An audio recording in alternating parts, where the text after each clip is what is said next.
This hadith tells us that the majority of the follower of Dajjal will be women, and the impact of Dajjal's deception on women will be of such intensity that it will require men of a family to coercively stop their women from being deceived by the fitna of Dajjal. Meaning that when Dajjal's mission is reaching to its climax, something strange will happen to the world of women.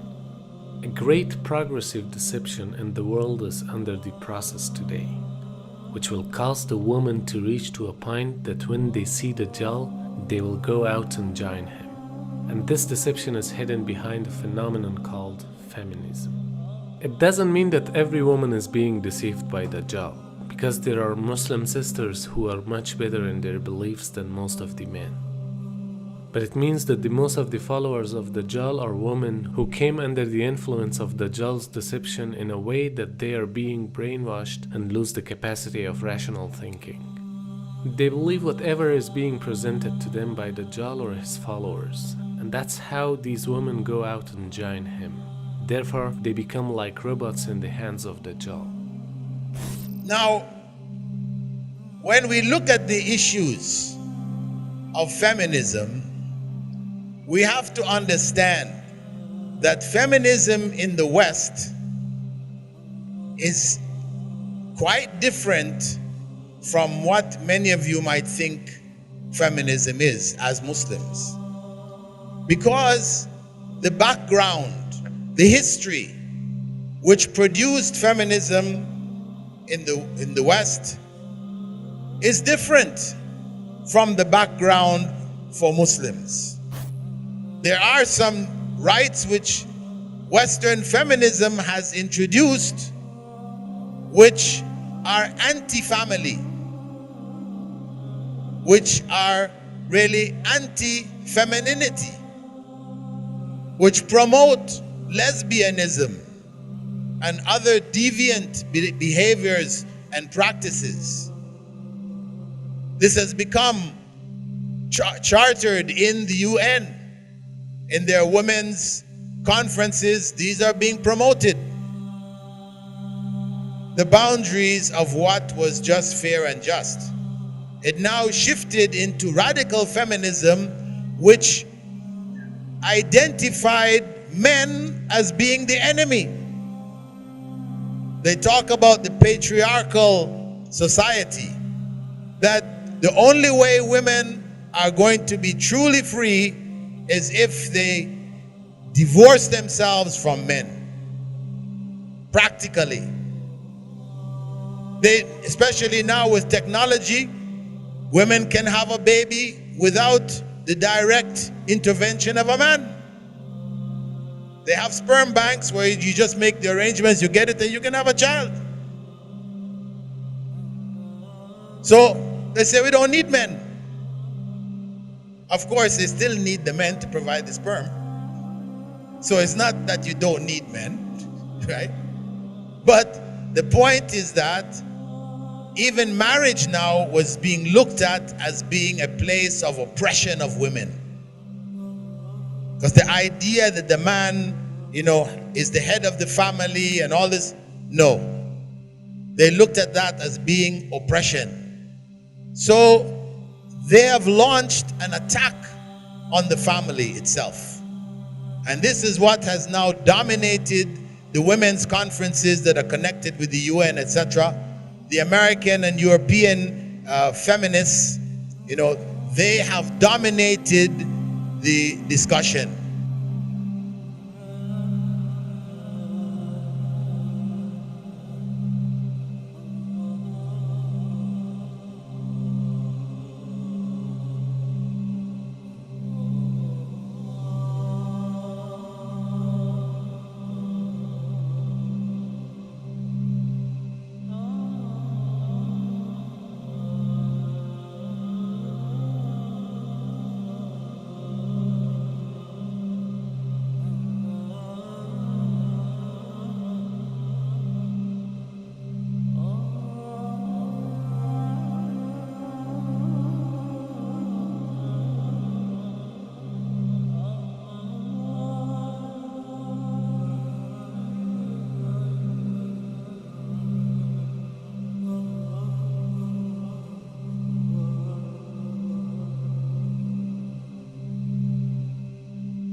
This is amazing how confused the women are today about their role. And they are confused because massive efforts are being done under the name of feminism in order to cause this confusion among the people. And as a result, the marriages and families, the primary building block of social and moral order, are in shambles. Much of this is laid at the feet of feminist movement, because it has overturned the thinking of women so dramatically that they have forgotten their real precious value and important responsibilities that are given by their creator. What the public sees about the feminism is that women want equal pay and they want to be free from certain social strictures. And we may think it's a movement for stopping violence against women, but the real agenda is much more serious.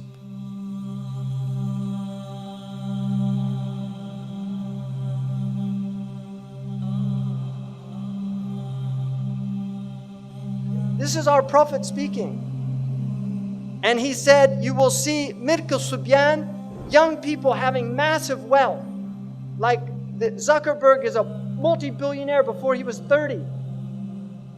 And you will see Mu'amaratun Nisa. You'll see the movements to corrupt the women.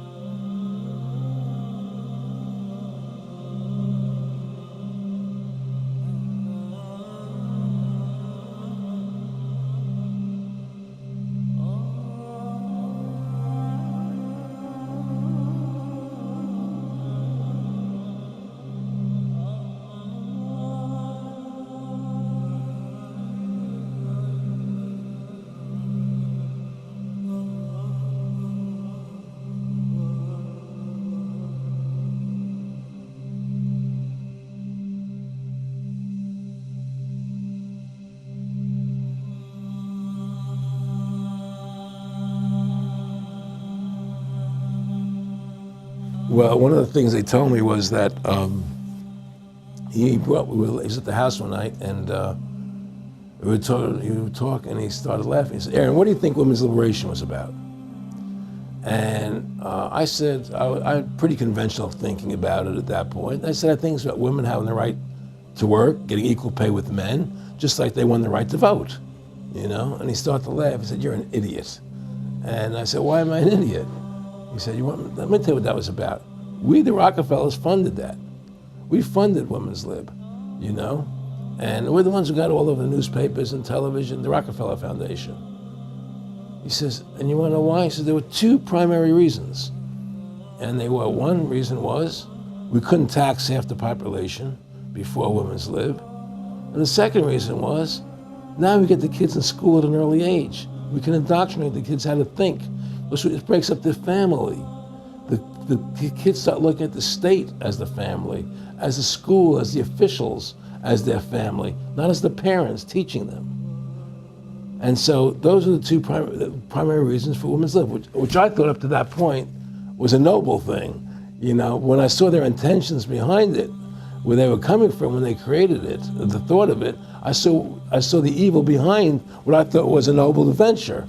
Aaron, did you know that Gloria Steinem, in one of her own books, now admits the CIA funded Miss Magazine? No, I had no idea about that.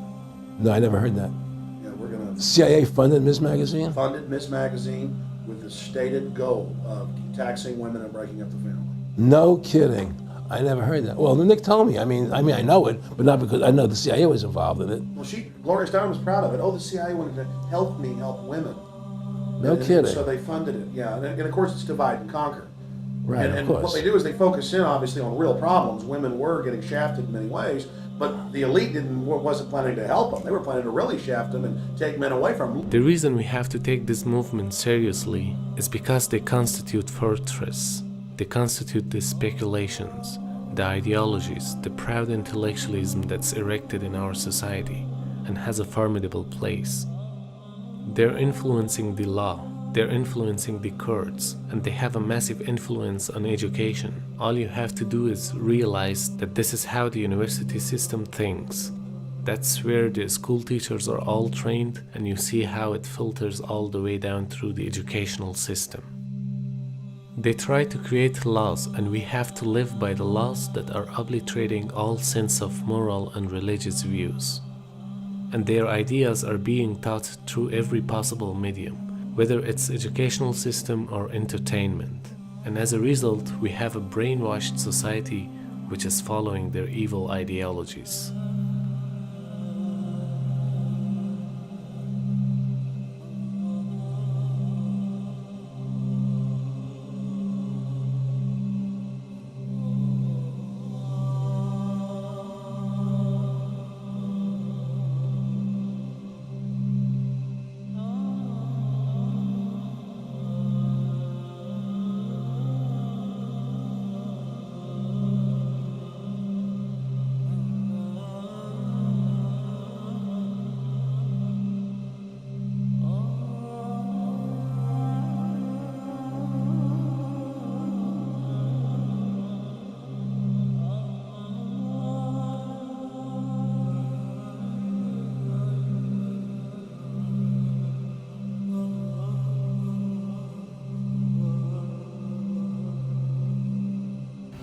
One 1,400 years ago, in the 7th century, Prophet Muhammad sallallahu alaihi wasallam had stated in his farewell address, Khutbatul Wida', he had said there in that khutbah, Ya ayyuhan nas, ala inna rabbakum wahid. O people, your Lord is one.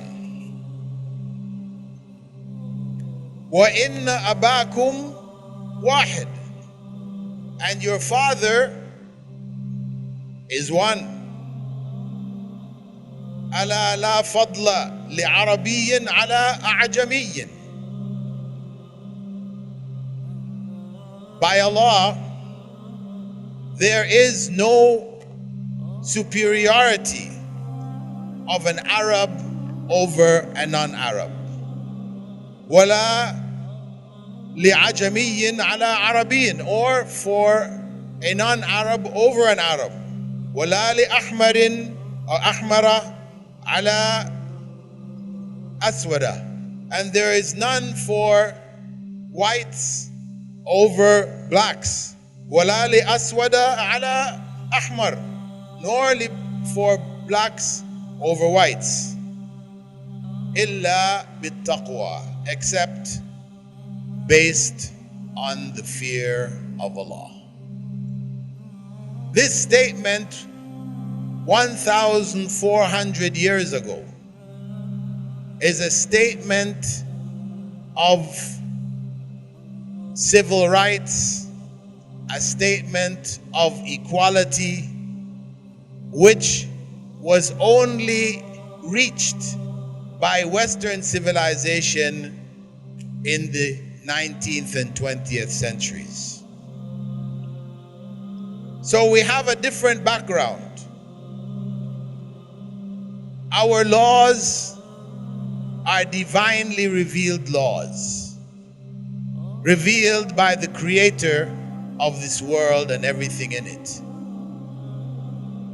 That khutbah or speech which Prophet Muhammad ﷺ gave as his farewell speech 1,400 years ago, you will not find in any civilization from the 7th century all the way up until the 20th century where a clear statement of equality and opposition to nationalism and tribalism is there.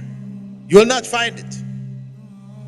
No matter how hard you search in all of the European countries, countries of the Far East, Near East, it's not there. And the reason why it was there at a time when nowhere else in the world was this said is because it is revelation from Allah subhanahu wa ta'ala. That's why it could be found 1,400 years ago when nobody in the rest of the world was thinking about this. So when we look at the issues of feminism, we have to look at them from this perspective, that Islam has already given us the foundations for women's rights. They're all there. Women's rights which benefit them, they're all there. No ideology, no political movement, no army, no civilization, no culture has ever given women rights on the ground like Islam gave. Women were being buried alive, the young girls were being killed in infancy. There was no rights. Women were chattel in all societies, including European society. They were slaves. They could be bought and sold. They had no rights. They could be killed.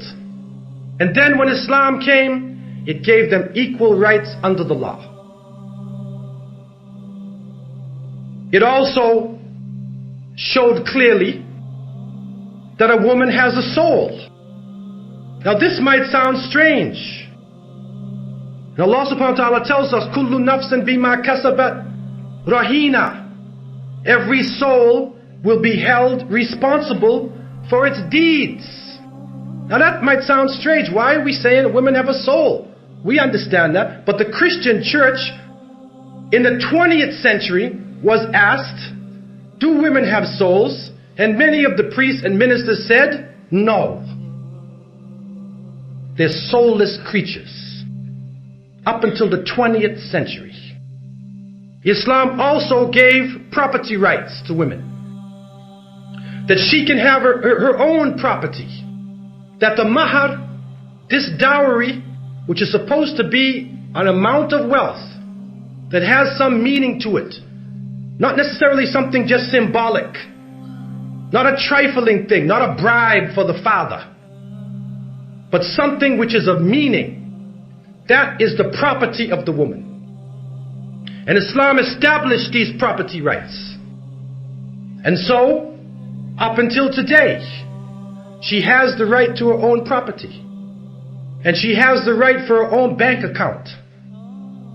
She doesn't have to put her money in her husband's account. It also said she doesn't have to take the name of her husband. She keeps her own family name. She has her own father and her own mother. But the reality is, the constant stress in this is on independence. That these are two individuals who are married together, zawjain. When zawj is being used, it is a companion. It is zawjain, two companions who complement each other, whose qualities should not be struggling and fighting against each other, but should be complementing each other.